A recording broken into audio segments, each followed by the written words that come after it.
As leaders, it's so easy for us to get caught up in tasks, strategies, and our to-dos. But all of those things have no value if we don't know how to take care of the people we oversee.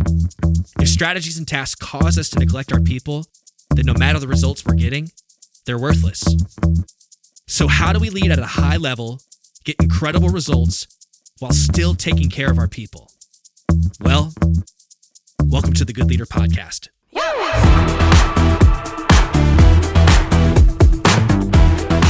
Good morning, good afternoon, or good evening, ladies and gentlemen, and welcome to another episode of the Good Leader Podcast. I am back with the fantastic trio known as Anj, Lim, and Jess. We're going to have a couple of possible segments today. We're still white-walling it. We're still workshopping it. We're not sure what we're going to call them.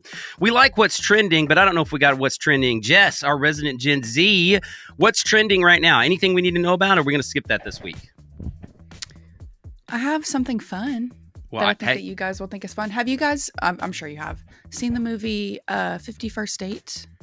Yes, that's kind of an older movie. I'm in. Yes, with Adam Sandler. Adam Sandler. Drew Barrymore. You know? That's great. I do. Well, I know all about it. This kind of reminded me of that. So this is just like a fun thing that's in the news right now. There was a guy that got in an accident and he woke up from his accident with memory loss. Okay. And he thought he was back in 1993. Wow. And he proposed to his wife again. And they did like a whole like vow renewal. Well, that's like The Vow. The movie The Vow. Yeah. Wait, I haven't seen that. I haven't seen that with either. Channing Tatum and Rachel, what's her face? The Vow. It's an older movie too. It's probably 7 or 8 years old. Maybe I saw maybe that 10 a long maybe time 10 ago. years old. I don't know. It's an I've older heard of movie. it, but I've never seen it. But I'm hip. isn't that I'm with so it. Cute? Isn't that cute, Wow. y'all? That's just something. It made national news. A little cute thing. Wow. Yeah, that is. That's kind of sad, to be honest. I'm a little bit sad.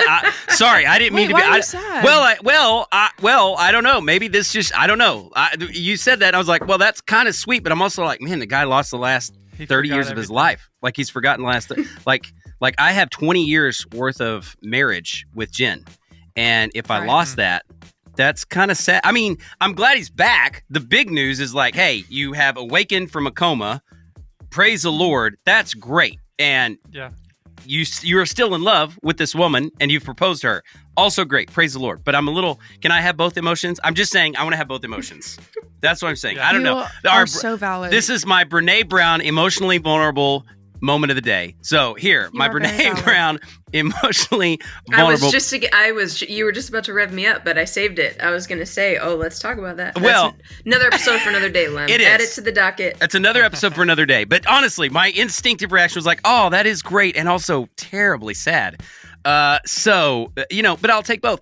Actually, I don't know if this fits under what's trending, but I've got something for you then. I don't know if it'd be a what's trending, a pick of the day, a tell me something good. I don't know. We got to come up with a name for this.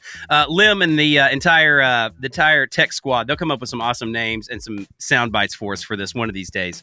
All right. So I came across this the other day. I saw it on an Instagram post. I am almost completely zero social media. I am almost there. But hey, I'm still riding the Instagram train a little bit. And I was on it, and I stumbled upon this, all right? And tell me, I don't even know what it's called. I'm just going to call it Kindergarten Pep Talk. Do you guys know the Kindergarten Pep Talk line? Yes. Do you? Okay.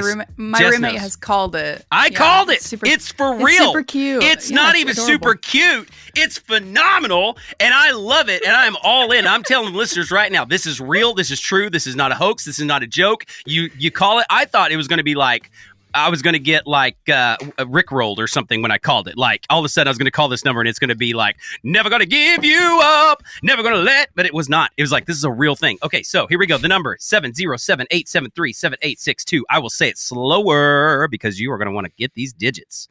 707-873-7862. Call that number. You will not be disappointed. I hesitate. I kind of want you to just be completely surprised, but I also want to talk about it. So should I talk about it or should we just leave it there? That's it. Talk about it. Okay, here's what it is. Here's what it is.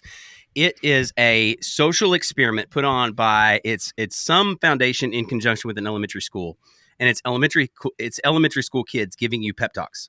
And so you call the number and it says like, press 1 if you are frustrated, angry, or stressed. Press 2 if you are having a bad day. Press 3 if you're trying to make a big decision. Press 4 if you just need to hear something nice. Press 5 if you need to hear children laughing. Press 6. It's like all these different things.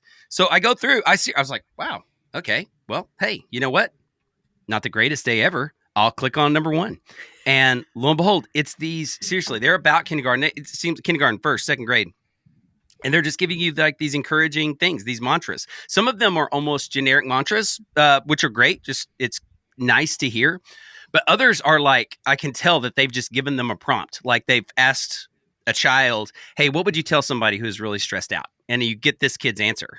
And it's really nice. Like so cute. From it, I will say on my desk right now, I wrote down from it. This is not what a kid said, but it inspired me. And I just wrote down I have a gigantic, I encourage all people to have this, by the way. I have a gigantic notepad on my, and I mean gigantic. It's like, I don't know, but how big is it? 2 feet by. It takes up your whole, could take up a whole desk. It could. Like it's big. Standard desk like size. 1824. Yeah, it's huge. Mine's even bigger than that, than 1824. Mine is. I think mine is. I got mine from Hobby Lobby. Anyway, it's like 3 foot wide. Anyway, it's just where I can jot down stuff, and when I'm inspired in the moment. So I wrote down, there are bigger things than this to worry about. And it just hit me like, whatever I'm worried about today, I'm like, man, there are bigger things than this to worry about. And it was from these little kids. I'm telling you, it's great. If you're having a good day, it'll make your day better. If you're having a bad day, it'll pull you up. I'm serious. I'm going to say the digits one more time because it is 100% true. It's 100% legit. There is nothing sketchy about it. There is nothing. I checked it out. I'm just calling it Kindergarten Pep Talk. I'm sure it has an official name. I apologize to the people arranging it. I will try to give an official name later. 707-873-7862. So check it out. And Jess, have you called it? I haven't personally, but my roommate has. And she was like, you guys should totally do this. She sent it in the group chat and she was like, it's adorable and totally worth it. It's completely worth it. I really, really liked it.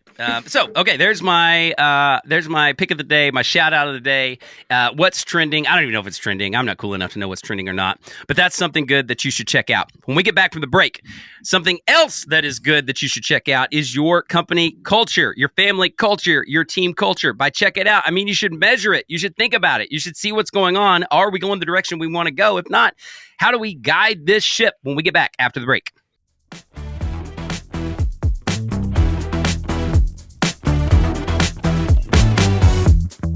We are unlocking individuals' leadership potential, and we just can't do it without you. Visit www.ps.company to explore topics, workshops, and curriculum. Let's create positive change together. Your host of the Good Leader podcast and CEO of Paradigm Shift, Jared Murr, takes us on the journey of cross-generational leadership with his new book, 8-Track to Emoji. You can find your copy of 8-Track to Emoji on jaredmurr.com. Welcome to Pep Talk, a public art project by Westside School. Bienvenidos a Pep Talk, un proyecto creado por los estudiantes de Westside School. Para un mensaje feliz, presiona 5. Please listen to the following options for encouraging messages. If you're feeling mad, frustrated, or nervous, press 1. If you needed words of encouragement and life advice, press 2. If you need a pep talk from kindergartners, press 3. If you need to hear kids laughing with delight, press 4. To hear how awesome you look, press 6. For bonus pep, be grateful for yourself. Dude, live it up. Be you. Is that not the coolest thing ever? I'm telling you, it is great. That was a little snippet. Dude, live it up. Dude, live it up. And I think it's different every time. I don't know. It's different every time. So, because that was different than what I heard when I called it. That's great. So I'm telling you what, it said the elementary school there. I didn't catch it quickly, but the art project, I'm huge fan. Way to go. They are Good Leader Podcast endorsed. Boom, stamp of approval. There you go. There's a new thing right there. Good Leader Podcast endorsed. Check them out. I'm telling you what, out of the mouths of babes, if you want to get me fired up, you want me to defend children, I will. You want me to defend the innocent, I will. Lemuel, don't get me fired up. I'm telling you what, I need more of that in my life, not old politicians yelling at me on a Tuesday night. All right, sick of that. This is sick of that. I'd much rather put those kids on stage right now. I'd probably vote for all of them. All right. Anyway, all right. So, Where was I talking about? Culture. That's what I was talking about. The great American culture that we all share in and that we all participate. We talked about culture and we had some dynamite quotes. I want to hear some of those quotes again, Lemuel, and that's where we're going to take off because we ended last time with a great quote. We're going to pick it up there and we're going to talk about what you do to create culture right now. Sure. The quote that we keyed in on last podcast was culture is what you correct, allow, and celebrate. And I think you referenced the one we're going to talk about, or one of the ones we're going to talk about today, which is from Bob Parsons, the founder of GoDaddy Group. It says anything that is measured and watched improves. Measured and watched improves. I like that. Yeah, let's pick it up there. So let's go back and really quickly, a quick snapshot of the last episode was that quote, anything you correct, allow, or celebrate. We take it a step further at Paradigm Shift when we're working with groups and we just ask, what would an outsider notice? That's often cues of your culture. And what I mean by that, what would an outsider notice? It's not that the outsider's opinion is more important than your opinion, but often when we are in a culture, we are so close to it that we can't see it. We are so close to it, it's ingrained in us. We're like, oh, are we that? Are we that kind of people? Are we that kind of family? Yes, you definitely are. You know what I'm saying? Like an outsider would notice if they walked into our house, they would say, oh, are you guys pretty religious? Well, yeah, we are a pretty religious family. But an outsider would notice, why? You walk in, there's a cross on the wall. The 10 Commandments are over there. Like an outsider is going to notice that pretty quickly. All right. They're also going to notice if they walk into our home, they're going to go, wow, there are no cabinet doors on your kitchen. Why don't you guys have cabinet doors? That's weird. What's going on here? And we say, well, actually, we're building a new house and we decided to be lazy and not put these cabinet doors back on. We are complete in transition and we're trying to not get too comfortable here. In fact, we are uncomfortable here. We're trying to build a new house. That's what an outsider is going to notice. It really is if you have things at your house, and I'm using a home first, and then we'll work outward. If you have things at your house that go unnoticed by you, like a broken tile, you're just used to it. Oh, that door. Yeah, you kind of got to jiggle that door. It's the things that when then you have company that you're like, oh, we got to fix this. We got to straighten this up. We got to change this. That's what an outsider would notice if they just walked in. Well, you could take that to all cultures. Those are great cultural indicators. It shows the things you care about. Obviously, as a family, we don't care about that squeaky door. We don't care about that. Not enough to do something about it. We don't care at the Murr household about those kitchen cabinets. We don't care about those. Why? Because we have other priorities. That's why these are great indicators. I think I shared another quote by Max Dupree that the first job of any leader is to define reality. The last job of any leader is to say thank you. And in the middle, the job of a leader is to serve. So this is the first job, is to define reality. This is the hard work. You have to define reality. You have to look. If you're going to change culture, you got to be honest with yourself. And let me be frank. This is sometimes tough, especially if you are the leader. If you are the pastor of a church, if you sit on the board, if you are the head of a household, if you are the C-suite of any level of an organization, it's painful because with great power comes great responsibility. Hashtag Spider-Man, hashtag Marvel, hashtag Wakanda Forever. We have all sorts of ability then to change these things. And when we look in the mirror, some of these things might be our fault. That's okay. That's okay. No one's perfect. Let's take it out. Call the kindergarten pep talk. Make yourself feel better because we're all human. We all make mistakes. But what we cannot do is we cannot keep ignoring it once we are aware of it. That's what you can't do. It's okay. It's okay if you missed it. I truly believe that. Like, we can't get so mad or so hard on ourselves and go, how did I miss that? You just did. You just did. I don't know how you missed it. Maybe you shouldn't have missed it. I will raise my hand. There were some things that in hindsight, there is something. That's why we say hindsight's 20/20. It's not even the hindsight's 20/20. It's that it's almost like once you see the puzzle completed, you see how the puzzle pieces fit. But when you're just looking at that puzzle piece, it might not give you a clue to the whole picture. So don't get too hard on yourself. But once you're aware of it, once you see it, then you've got to do something about it. You cannot ignore it. That's the challenge for today. Once I see it, I can't ignore it. And so what do I do? Now, once again, let's preface. We're not going to finish all this, okay? We're not going to finish all this. I'm about to ask the team great culture shifts that they've been a part of. What are some things that leaders have done in their lives that are probably pretty small things, small little moves that made a culture, that helped to improve a culture? That's what I'm going to ask the team in just a minute. And we're going to wrap up with some good stories because today, we want to help you start shifting the culture in the way that you want to go. Culture exists to achieve desired results. So the first thing you have to do is have to know your results. Where do we want to go? What do we want this to be? And once we're aware of something, good or bad, then we have to acknowledge it, do something about it. That's where the quote comes in. Lemuel, give me that quote about measuring things one more time. Sure, it's from Bob Parsons. He said, anything that is measured and watched improves. So this is what I mean by culture creation in small ways. Do you remember we said culture is the culmination of the decisions you make every day? And he said anything that's measured or watched improves. You probably missed it because you weren't watching it. I didn't have my eyes specifically there. That's a piece of, I didn't realize that was happening. And this thing is growing over here and I didn't realize it. Well, then we have to be aware of what we're measuring, what we're watching. But if you think about it, that's where these two quotes tie in together perfectly. You're measuring and watching. You're correcting. You're allowing. You're celebrating. These two quotes are completely cohesive. They're just kind of looking at it from different ways. So if you want to start changing culture today, it begins with small steps. What are the small steps that we can take to begin creating culture today? Lim. Yeah, you asked for an example of culture shifts, and I think we might have referenced it last episode, but how language is one layer of how we can affect culture. At a company I was at previously, we had a culture of workaholism, frankly. So there were a lot of people getting burnt out, couldn't handle these long work weeks that we were doing. But one of the shifts that one of our leaders made was he instituted what we call digital sunset. So at 5:30, we called it digital sunset. No more talking, texting. People got their evenings back. So that simple language shift and putting a name to that helped tweak and shift our culture. And it was actually really helpful. Oh, that's fantastic. I love it. I love it. I love it. That's really good. And you see, that's a small change, but it's a big thing. The big thing is the big thing, which is, hey, our people are burning out. We're overwhelmed. We have a culture of workaholism. We have a culture of overworking our team. We want to change that. If you just look at that, that's daunting. And I get it as a leader. That can be overwhelming. That can be absolutely daunting. I don't know what we're going to do. I don't know how we're going to do this. If I was to give tips, and we didn't really set this episode this way, it's not like a 1, 2, 3. I don't think there is a 1, 2, 3 formula for this kind of thing.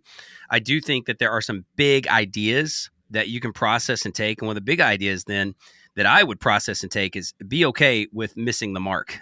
Like even when you realize, okay, this is the thing we want to do. How do we fix it? You might not get the right fix. It's almost like, oh gosh, I in my brain, I had a really kind of morbid example. I guess I'm going to use it, even though I mean, I don't know. I'll apologetically use it. It's like if I'm trying to cure cancer, I'm willing to try anything. And it's like, oh, well, we tried this procedure. It didn't work. We don't stop. You keep going. You keep trying to fix this, change this, cure this. It's the same way. It's like, wow, our people are overworked. Let's try this thing over here. And what's great is that, like Lim said, it was the language, digital sunset. It's also a new practice. I'm sure it wasn't perfect. I'm sure some people broke the rule. I'm sure some people sometimes said, hey, Lemuel, it's 7:00 at night. Can we get this done? And he had to culture shift, go, I'm in a digital sunset, or no, I'm sorry. It takes time. It's not going to be perfect. Once you're shifting this culture, you have to start. And that's why it's small things over and over and over. It's not just, hey, we made the new policy. It's, remember the new policy. Hey, don't forget the new policy. Hey, I want to encourage you. Take advantage of the new policy. Hey, remember digital sunset. I mean, whether you have to say digital sunset 1,000 times. Yes. That's why it's small. It's these little bitty steps every single day. Anj, you got an example of any culture shift that you have been a part of, good or bad? Yeah, one thing that comes to my mind, and this was, again, I guess all my examples are back when I was overseeing 30 college students. So this is not going to fit for everyone. But we had some issues in culture. Honor was a big value of ours. And also it's college students. So there was some gossiping, sarcasm, things like that were not falling under the honor umbrella. And it was becoming really hard to correct and things like that. So anyway, I had 2 full-time staff members and I don't know how I came up with this idea, but we ended up just writing out this short little rap of a creed. I could probably remember it if someone started out for me now. But it was our values instilled in this little rap. I think we called it our staff creed. I can't even remember. To this day, they actually ended up painting it on the wall that they office in now. So it still exists somewhere here today. And just whenever we would it helped correction because we would pull lines from the creed from what we weren't seeing. Like something like, I can't even remember what it was, like honor, serve at a cost or something like that. And so if we had to correct servanthood, we would pull the line from that creed because we had put so many of our core values in this little thing that everybody had memorized, and we would say together and we would do something like that. So it didn't take a lot of time. It didn't take a lot of effort, but it ended up helping so much on focusing on the big things and making corrections. We would call it a culture of feedback as well. So we created kind of a culture of feedback out of that creed, and students responded a lot better kind of to knowing, oh, this is what I'm being corrected on, not just one mistake, but a higher value that I misrepresented. There are a couple of things that have resounded in both these examples, but this is a callback. If you notice, Anj wasn't even trying to hit on this, but that's values-based decision-making. So this is why core values matter so much to your organization, because when you are moving a culture, you have to have a foundation upon which we all agree. That's why I use the Constitution of the United States of America as the full value contract for the people of the United States. That's what we as citizens, that's what we're agreeing to. That's why the interpretation of the Constitution is such a big deal. That's the Supreme Court's job, essentially, is to understand, is this constitutional? Because that's what we agree to. So if you take something like the Constitution of the United States and you go, okay, well, we're talking about a department of a university. Is that the same thing as the Constitution? Yes, it is.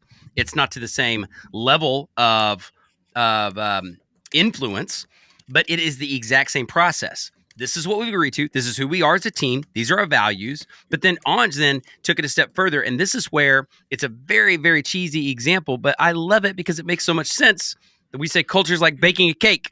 We want this cake here. We've got the right ingredients, which is our values.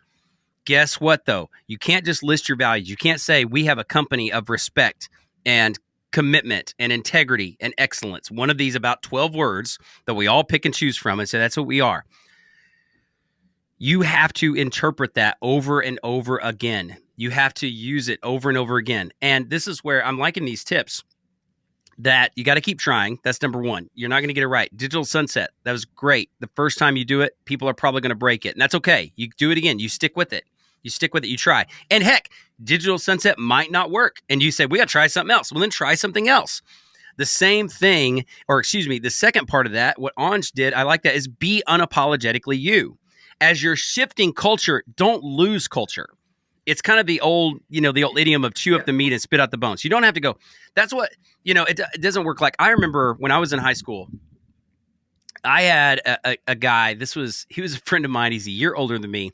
I show up on the first day of school, my sophomore year, and it's his junior year. And he showed up in a suit and tie. And I was like, what is going on? Like, what are you doing? And he said, this year is going to be different. This year's going to be different. And I admired it, actually. I said, wow, really? Okay, great. This year's going to be different. He's like, yeah, I want to show the teachers that I'm serious. I want to show everybody that I'm serious. And so that's why I chose to show up in a suit and tie. And I said, okay, that's really, really cool. And like I said, I thought it was great. Even as a teenager, I was like, well, that's really cool of you. Because I was a nerd. I was trying to get good grades. And so I always looked at people and I was like, you're totally smart. You could make good grades. I don't know why you don't just try a little bit. So this kid was trying to swing the pendulum. But guess what happened? Day 2, he's not wearing the suit. Day 3, he's not wearing the suit. Day 4, I don't know if he's ever put a suit on again in his life. That's not culture change. That's one dramatic moment. I loved his intention. That's great. I like that idea, but he wasn't himself. Like that's where when you change the culture, it's not necessarily coming in and saying, you know what? We are now going to be the most organized organization ever because we have a culture of disorganization, or we have a culture, it's like, wait a minute. I don't know if you should try to switch because then that becomes almost a parody of yourself. Like I said, on the day one, about half of the people I would say, like me, I was like, gave him a pat on the back. Great job. The other half made fun of him. Why? It's like, what are you doing? This is not who you are. And even the teachers, they didn't make fun of him, but it was like, okay, it was kind of an eye roll. Like, wow, okay, big dramatic gesture. It's like, okay, great job. Culture change, that's not how you do culture change. Unless you really stick with it. Like if he chose to wear a suit every day, this is the new normal. fine, maybe so. And sometimes you might need that, like almost like an intervention. This is toxic and we need to make a big deal about it. But more than anything, and this is where I'd like to land this plane for today, because there's so much to this. But the big key, if you're going to want to change culture, is two things: commitment and consistency. That's how you change culture. It's not about a one-time big flashy move. If you need a big time one flashy move, that's fine. It's like, okay, great. This is why we used. I think it was in the last episode that we talked about. If going on this big second honeymoon probably isn't going to save your marriage. That's a big flashy move. That's great. That's good. But when you get back, what's the commitment? What's the consistent culture change? What are the small things we're going to change? And language is super powerful. That's what both of these hit on. Anj used language in that culture. They came up with a creed, a rap. It was fun. It was lighthearted, but it was deep and it was meaningful. Language. Lemuel's team decided we need new language. Let's call this something. Let's call this a digital sunset. Language is powerful. Naming these things. So that's a great way to end this, because you need consistency and commitment if you're really going to change culture. It is not, hey, let's be somebody brand new. I would encourage you with this as a good leader. If you do want to change the culture, know who you are. And this goes back to this is hard work. This is super hard. This really is. And you have to look at yourself and go, really, who are we and who do we want to be? And within that, it's not that we want to become this company over there. It's not that we want to change everything about who we are, but it's maintain the core, the good of who we are. Because whoever you are, it's not all bad. Like, that's the other thing. When we see some of these things, we can have a tendency, especially as a leader, it depends on, we just went through Strengths Finders as an organization. So I guess I'm hyper aware of some of these things. But depending on your strengths and depending on your personality, you might deeply personalize some of those things and go, you hear this negative aspect of our culture, and it's easy for you to ignore the 9 good things. That's kind of how I am. If I hear the one bad, I think all of us are to a certain extent, but different people to different degrees. I want to encourage you, it's not all bad. So don't throw out the bad. And don't emphasize that bad so much that people go, golly, what the heck is going on? Are you serious? Like that is going to be counterintuitive to what you want to create. That's a good point, because the metaphor that came to mind is that light shines in darkness, highlighting the good. Back to the quote that we've been referencing from last week: culture is what you correct, allow, and celebrate. That I think our tendency is to correct if we want to change culture, but the fact that we can celebrate and actually bring up the good, I think it will actually squash out some of the bad if we do it correctly. Yeah, it totally will. I was in a meeting last night.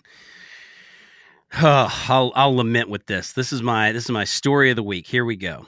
So I'm volunteering to be a basketball coach for an Upward basketball league. I don't know if you know what Upward is. It's this church. It's a ministry. It's all across the country. They play basketball. It's a recreational league. Great. It's non-competitive. Great. I actually like the system. It's a pretty good job. Kids guard kids of the same skill level. Blah, blah, blah. Okay, great. This is my second year to volunteer and coach. You have to go to a coach's meeting. Okay, I get it. As a leader, an organizer, I get it. I got to do a background check. Absolutely. I got to know the rules. Absolutely. If it's my first time doing it, I'm going to be totally confused. Totally get it. I see the need. I'm a busy human. All right. I'm giving up a Thursday night at 6 p.m. Thursday night, 6 p.m. I've rearranged all of my life to be here. Okay. Do you know what the guy did for I was there for an hour and then I just got up and left. I just said, okay, I've given you the hour. I don't think you're finished, but I have to go pick up my daughter.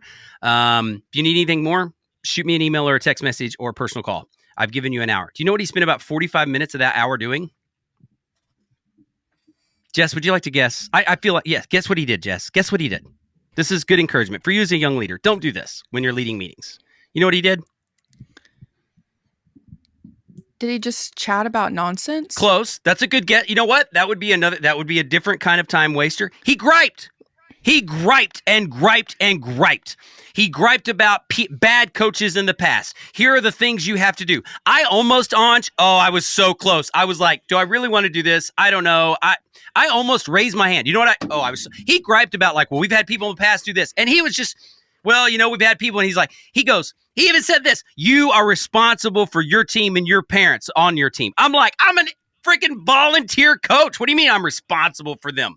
Like, I'm going to turn them over to you, Yahoo. You're the one on the payroll. You're the one running this show. But I'm like, okay, I get it from a like, hey, I'm the first line of defense. If you got a parent that's going crazy on the sideline, I'm the coach. Talk to the parent. I do get that, but that's not how I set it up. He was not empowering. He was not uplifting. He just griped. All these previous, I almost raised my hand and I said, I'm not going to call his name. Hey, so-and-so. Has anyone in this room done anything like that? Because I looked around, there were only like 4 of us. All right. There were only like 4 coaches that showed up to this thing. I know everybody in the room. You know who showed up? The good coaches, the good people. And I was like, has anyone here done anything close to what you're saying? No, the answer is no. Next to me is a guy named James, who is a saint. I'm like, this guy is a model citizen, and it's his first year coaching. I leaned over and just said, hey, it's actually really good. Like, this is a good thing, because I'm sitting there going, you know what? Never mind. I'm out. So point being, Lemuel, sorry, I'm on a tirade on that. But it's like, when you are changing culture, I get where he's coming from as a leader. I do get it. You have these bad apples. We have had these frustrations in the past. Yes, you should address it. You should do it. I'll save it for the next episode because I think we're hitting upon something that's so true. Often we try to change culture with the people that are doing the right things. So we are afraid to have the conversations with the bad apples, the people that we really need to have direct. Don't have broad conversations that should be direct. Don't have direct conversations that should be broad. All these little tips. But when you're creating culture, the big thing here is if you focus on the negative, you're probably only going to keep getting negative. Like it's really, really tough. You have to address it. You have to change it. But let's wrap all this up. My griping aside, my rant aside, here's the takeaway of the day. It takes time. It's about commitment and consistency. Yes, maybe you need big gestures. Great. But it's about what you consistently, I'm going to throw consistently onto that quote about measuring and watching. What are you consistently measuring? What are you consistently watching? That's where culture change is going to happen. And you're not going to do that in a day. You're not going to do that from one retreat. You're not going to do that from one meeting. But as someone who has seen this, and I've seen culture shifts even within our company, good and bad, both ways. Over time, there is nothing that cannot be changed. There is nothing that is not overcomable. So if you're looking at something, you're like, gosh, this is so bad. It is. Be honest with yourself, but it can change. And there is nothing that will sustain itself on its own. There is nothing within your culture that you're like, this is so good, we got this down. We will always be this. Not if you don't watch it, not if you don't measure it, and not if you don't consistently commit to it. So wherever culture you find yourself today, I encourage you to watch it, measure it, and go out there and be a good leader.